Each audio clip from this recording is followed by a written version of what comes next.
Oui, Madame la Présidente, Monsieur l'envoyé spécial, merci tout d'abord, Monsieur Griffiths, pour vos propos éclairants sur une situation aussi dramatique que complexe.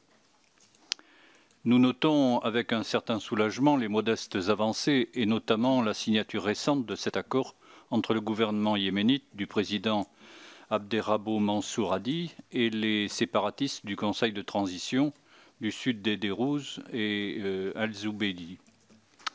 Comme vous le signalez, la paix est malheureusement encore loin, mais cette première avancée est un premier pas positif.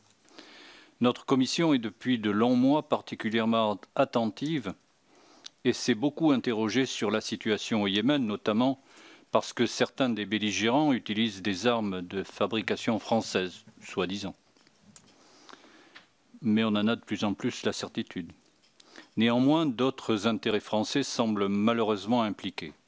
En effet, le groupe Total est actionnaire d'une entreprise locale, Yemen LNG, qui opère dans un important complexe industriel et notamment une usine de liquéfaction de gaz à Balaf dans la province du Chaoua. Or, un récent rapport d'ONG opérant sur place semble indiquer que cet équipement, dont une partie a été réquisitionnée et occupée un temps par les forces émiraties, aurait servi de lieu de détention dans lequel des exactions auraient été commises.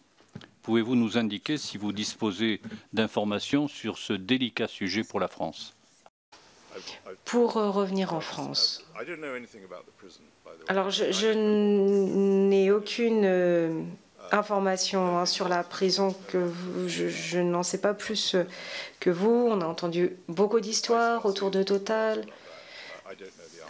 Bon, il y a beaucoup de personnes qui se posent la question et j'espère qu'il n'y a pas de détenus là-bas, mais je n'ai pas plus d'informations que cela.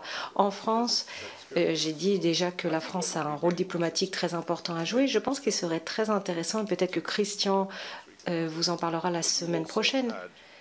Et vous avez également eu des réunions ici avec les Yéménites par le passé.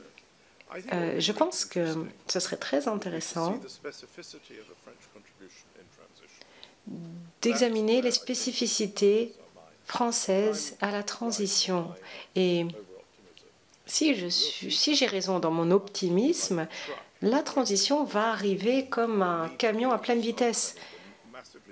Et il va falloir commencer à gérer des aspects beaucoup plus compliqués de la paix, la reconstruction.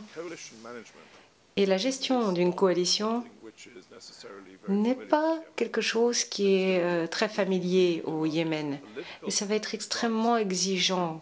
Donc, des conseils politiques aux partis politiques yéménites, à mon avis, seraient très intéressants. Vous pourriez avoir une réunion ici avec des partis politiques yéménites. La diaspora, évidemment, doit être impliquée. Pour parler de la gestion de coalition, du partage du pouvoir, pas seulement en termes de vote, hein, mais vraiment se concentrer sur un programme et sur ce qui va se passer après les élections. Tout cela serait très intéressant et c'est là que la France a un rôle à jouer et peut contribuer, forte de son expérience. Je vous remercie.